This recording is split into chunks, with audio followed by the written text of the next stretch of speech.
O Brasil é um dos países com maior número de casos de mortes por Covid. Aquele novo normal tão esperado nunca chegou e não há previsão de que um dia nossa vida voltará à normalidade. Estamos todos emocionalmente abalados. A economia em frangalhos, famílias destroçadas e desfeitas por uma das maiores pragas da história da humanidade. Distanciamento físico, uso de máscaras, álcool em gel e vacina são as únicas armas de combate à doença. Os cuidados nem todos tomam. O resultado lógico, o número de casos e mortes na velocidade da Fórmula 1. Vacinação em ritmo de tartaruga. As mortes não podem ser tratadas como mera estatística. Por trás de cada número de vítima do coronavírus há uma história de vida. Há o aperto no coração de quem perdeu um ente querido. A sensação de impotência diante do inimigo invisível. Há também a sensação de alívio de quem passou perto da morte e conseguiu vencer a batalha contra a doença. A Covid-19 tem rosto, tem endereço, tem família, tem parentes. O empresário André Elias Greco e a esposa Tânia Amara Bom Tempo Rosa Greco, moradores do centro da cidade, sentiram na pele os horrores da Covid-19. André, de 77 anos, começou a sentir os sintomas da doença durante uma viagem. Na volta a Matão, ele teve resultado positivo para a Covid-19. O empresário ficou internado do dia 19 até o dia 25 de janeiro. Ele se recuperou e foi para casa. 2 dias depois, a esposa Tânia, de 67 anos, teve de ser internada também por Covid. Ela ficou no hospital por 19 dias, mas, ao contrário do marido, não resistiu e morreu na UTI do Hospital Carlos Fernando Malzone. André Greco e a esposa haviam chegado de uma viagem que eles haviam feito quando André começou a sentir os primeiros sintomas da doença. André, já na volta da viagem, você já sentiu que havia alguma coisa errada com vocês, né? Ou sim, com você, principalmente, né? Sim. Tanto que imediatamente procurei o médico, né? Que me aconselhou a fazer os exames, inclusive no Hospital da Cana, em Araraquara, e que, infelizmente, depois esse exame veio positivo, tanto para mim como para minha esposa. Aí foi aquela luta pela correria, para correr atrás da cura, né? 2 dias depois, eu estava internado aqui na enfermaria do hospital, do nosso hospital, e já com 45% do pulmão infectado. Mas durante 6 dias, esse tratamento deu resultado e eu tive alta no dia 25 de janeiro. O mesmo ocorreu com a sua esposa que, infelizmente, né? Infelizmente, perdendo a vida, a batalha para a doença, né? Infelizmente, quando eu cheguei em casa, tive alta, a minha esposa estava piorando. Ela estava em casa ainda, fazendo tratamento em casa. E também aí imediatamente foi internada, da enfermaria passou para a UTI, e infelizmente no dia 19/2, ela faleceu. Agora, André, a nossa intenção aqui é conscientizar as pessoas da gravidade dessa doença e da alta letalidade dela e também do grau de contágio que ela oferece, né? O que você tem, né, pela experiência própria, né, a dizer para aquelas pessoas que ainda não acreditam que exista o coronavírus e a consequente doença que é a Covid-19? Olha, as pessoas precisam se conscientizar de que ou precisa tirar da sua cabeça que com você nunca vai acontecer. Eu também achava isso. Embora eu tomava todas as precauções, minha esposa também usou todos os protocolos, principalmente durante a viagem, usamos todos os protocolos possíveis, né? Que estava determinado. E infelizmente não resolveu. Mesmo assim, nós tivemos a doença. Então, o que eu posso sugerir para as pessoas que realmente tenham cuidado, que se protejam, que fiquem em casa, se possível, que não faça da sua liberdade a possibilidade de outras pessoas terem essa doença, porque ela é terrível, ela é mortal se não acudir em tempo. Por enquanto só temos as precauções, né, e a vinda da vacina que está ainda um pouco demorada, mas estamos torcendo para que ela chegue para todas as pessoas, né? Eu já tive a primeira vacina. Na sexta-feira agora passada, eu fiz a primeira vacina. E espero que realmente as pessoas possam ter a mesma sorte que eu e ser vacinado. Porque às vezes não dá tempo.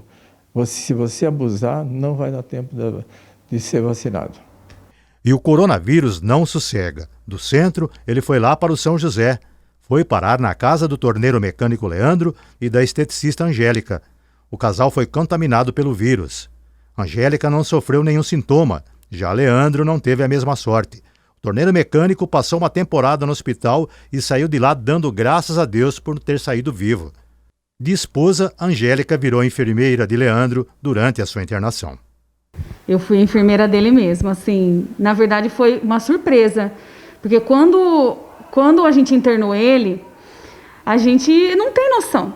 Covid, Covid, a gente não tem noção, mas a gente tem noção na hora que você vive a doença. Então, o hospital me ligou depois de 2 dias e resolveram, né, em conjunto com as enfermeiras e o médico, que eu precisava ficar ali com ele.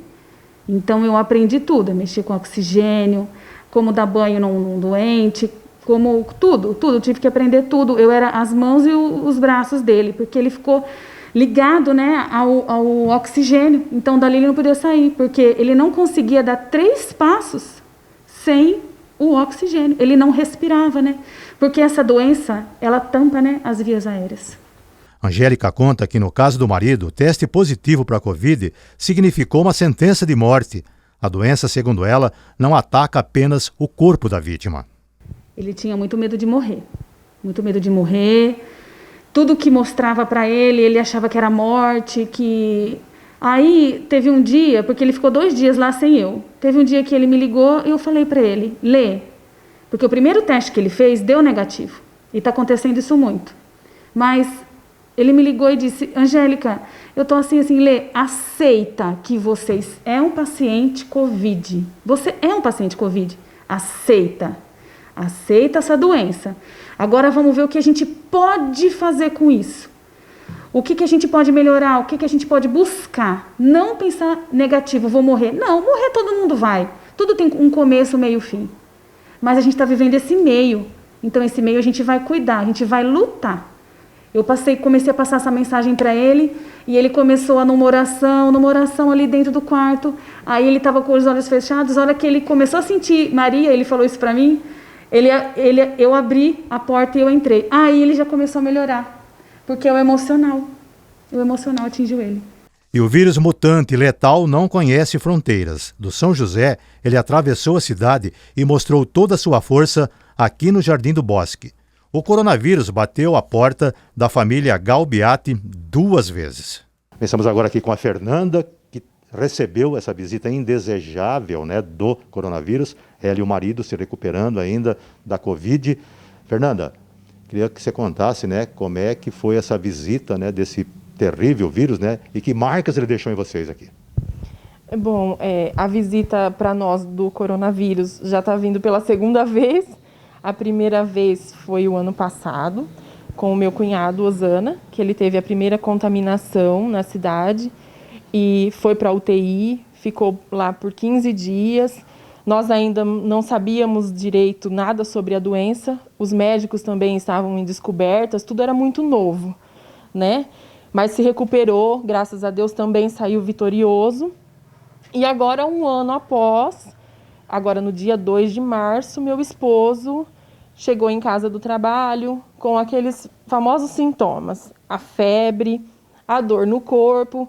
Mas até então, o que é muito interessante, Esteves, é que a febre ela começa muito baixa, digamos assim, né?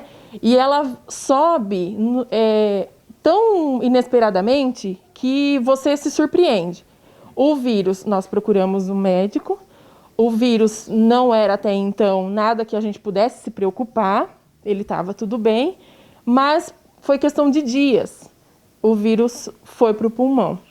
Então se torna uma coisa mais preocupante. Antônio foi internado, ficando 7 dias no hospital, fez todos os tratamentos, tanto de oxigênio, fisioterapia, que não são fáceis, só quem passa por isso para saber, né? Eu acabei também contraindo o vírus, 2, 3 dias após eu contraí o vírus. Então, assim, foi uma luta muito grande, porque eu tinha o vírus, meu esposo tendo vírus, não estando em casa, e eu também passei por situações difíceis, porque ele não é todo mundo que pega ele de forma leve, como as pessoas dizem, eu passei assintomático pelo vírus. Agradeça a Deus por isso, porque aquele que sente um pouco do que ele causa é uma batalha diária. E o Antônio, estamos vendo agora, mesmo ele tendo alta, né, já há alguns dias, ele está com bastante dificuldade para se locomover e fazer algumas tarefas que seriam normais no cotidiano, né? Sim, o Antônio recebeu alta hospitalar agora na terça-feira. Vindo para casa, ele já foi para repouso, né? O doutor deu mais alguns dias para ele se recuperar melhor. Só que questões como simples, como ir do quarto para a cozinha, já é algo que ele cansa, que ele transpira mais. Então, assim, a gente tem que tomar esse cuidado, porque as pessoas acham que pegou o vírus, passou pelos 14 dias, acabou. Acaba ali. Não é bem assim. Não é bem assim que funciona, não. Ainda Fora tem a carga de remédios, né? Fora a carga de remédios que vem depois, tem que fazer o tratamento certinho. As pessoas que tanto passam pelo pronto-socorro quanto passam pelo médico, que procuram um especialista, que no nosso caso nós procuramos o Dr. Rodrigo, faça o tratamento corretamente. Não interrompa o tratamento só porque se sentiu uma melhora. Isso não deve fazer em hipótese alguma.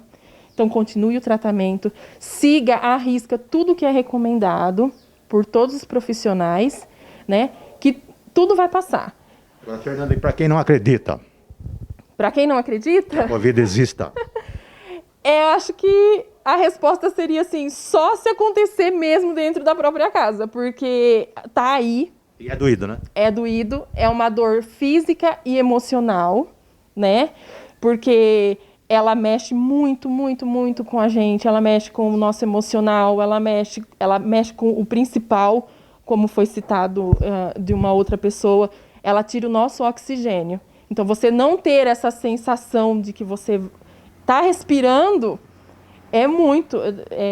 Terrível. É sem explicações, né? E que as pessoas tenham consciência disso, que elas pensem nos seus familiares, porque a partir do momento em que você não se cuida, você está deixando de cuidar do próximo, né?